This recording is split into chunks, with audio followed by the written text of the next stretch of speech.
I now want to talk about one of the cases that has been of major importance in defining the parameters of the contemporary practice of statutory interpretation. And this case is called Pepper and Hart. The important thing to remember in relation to Pepper and Hart is that prior to this case, before this case, the courts had not been able to look at Hansard debates as an aid to interpreting statute. Now, Hansard debates are the official record of debates in Parliament.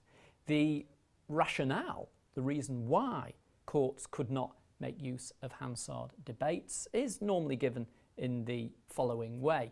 The courts, as I'm sure you can remember, the fundamental idea is that they literally interpret the law. They can't look outside the four corners of the Act.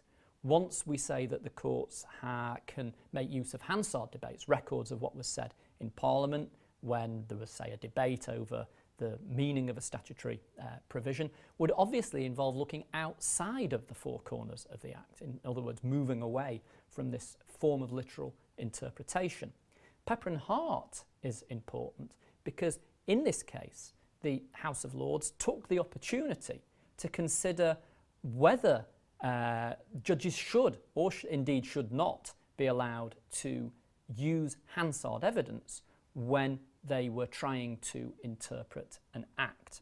The case held that judges were allowed to make access to parliamentary material, and hence this would also mean, of course, that lawyers could make use of this material in their submissions to court about the meaning of a statutory provision. However, the case, Pepper and Hart, went on to narrowly define the occasions when a court could make reference to Hansard.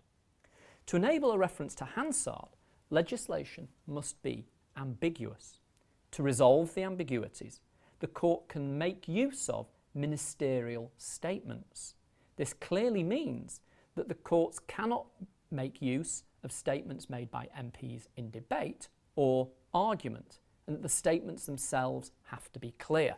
In other words, Hansard is a record of the debates, but there's only parts of Hansard that the courts could use. More specifically, they can only make use of statements made by ministers themselves, and that these statements have to themselves be clear, because remember, what we're trying to do here is reconstruct the sense of an act.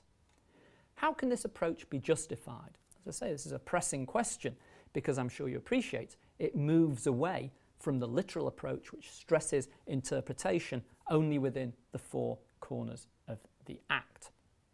Lord Brown-Wilkinson, who gave the leading speech in Pepper and Hart, began his judgment by reviewing the arguments as to why references to Hansard should still be prohibited. In other words, arguments that would be questioned. The primary reason that Lord Brown-Wilkinson drew attention to was constitutional. The courts must look only to the words used in the Act, as otherwise there is a risk of overt, explicit judicial legislation. Lord Brown-Wilkinson then touched upon a related issue. Hansard materials may not be what he called forensically suitable, as it may be that they were said in the heat of debate or from a politically partisan position. The point here, again, I think this picks up on a point that we've encountered a couple of times. I mean, I'm hoping you remember Lord Wilberforce's speech in Miliangos and George Frank and Lord Scarman's speech in McLaughlin and O'Brien, where, again, this issue of what courts can and cannot do is pointed out. The point that Lord Brown-Wilkinson's talking about in Pepper and Hart is related to this, to the extent that he's saying that Hansard material may not be forensically suitable. It's material that comes out of debate on the floor of Parliament, which may be said in the heat of passion, which may be to do with scoring political points against one's opponents, rather than necessarily providing a clear statement which would allow a court to interpret an unclear statutory provision. All these reasons, then, are reasons why Hansard shouldn't be used. In other words, what Lord Brown-Wilkinson is saying here is that these are reasons why the law should not be changed. So then, what are the issues that compel change? It would appear, first of all, that the practice of judicial interpretation, the practice itself had already moved beyond the constraints of this old approach.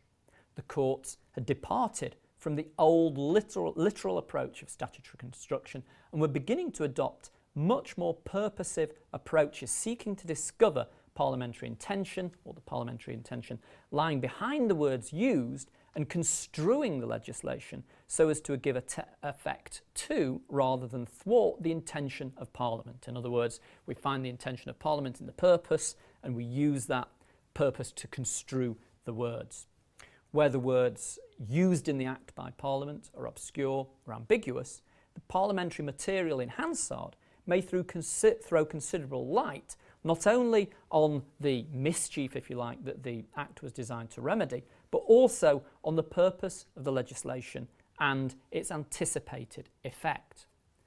Most interestingly, perhaps, Lord Wilkinson's argument also stressed that there's a historical shift in judicial interpretation going on. Now this, he argued, is due to the impact of purposive styles of European interpretation. Now I'm going to talk about these in a moment. So I'm just going to pause our analysis of Pepper and Hart there and stress the main points before picking up again on this issue as to why European interpretation, or the interpretation of European Union or EEC law, tends to be purposive rather than literal. The point that I want to stress here is that Pepper and Hart is a symptom of change. The changes that Lord Brown Wilkinson is discussing in his speech suggest that that old practice of literal interpretation has broken down, and what the courts are doing now is looking to the purpose of an act, and in order to determine, and once they've determined what the purpose of the act is, they can use that understanding to resolve any ambiguities that might be within the face of the act. It's as if then we've moved from this stress on literal interpretation to this stress on purposive interpretation. Let me stress and pick up on a point that I made earlier on in this lecture. This has to still remain within these constitutional boundaries. Now, I'm not trying to suggest that judges or the courts have become sovereign. I'm trying to suggest that the impact of European Union law and European human rights law have led to certain changes in all elements of judicial practice, but more specifically in relation to statutory interpretation, that sees the judges becoming much more active, much more purposive in what they're doing when they are interpreting a statute. The devil is in the detail. So I think in order to make most sense of this point, what I can next best do is turn to the impact of European methods of interpretation on the common law. Let me stress one point that is often misunderstood here. What we're concerned about in this part of the lecture is the impact of European methods of interpretation, and those methods of interpretation relate to European Union law. Now, we can say EU. If we go to slightly earlier period, it's referred to as the European Economic Community, the EEC. But obviously, in so doing, we are not talking about the European law of human rights. I'm going to come on to that point separately and later on. All I want us to think about at the moment is the impact of European methods of interpretation on common law methods of interpretation. And I suppose you already have the key point, the point that I want to elaborate, and that is that these methods are purposive. Now, there's a lot of history that lies behind this point. In other words, why is it that it should be the case that European legal traditions tended to favour a purposive form of legal interpretation, whereas common law methods of interpretation didn't. Slightly misleading to put it in that way, as if you look at historically common law methods of interpretation, they always had purposive aspects. So I think one has to be a little bit careful here. However, at the same time, I think you can say that from about the mid-70s onwards, judicial methods are changing and begin changing much faster as more and more European Union law impacts upon common law, thus stressing these tendencies within common law that have preferred purposive rather than literal interpretation.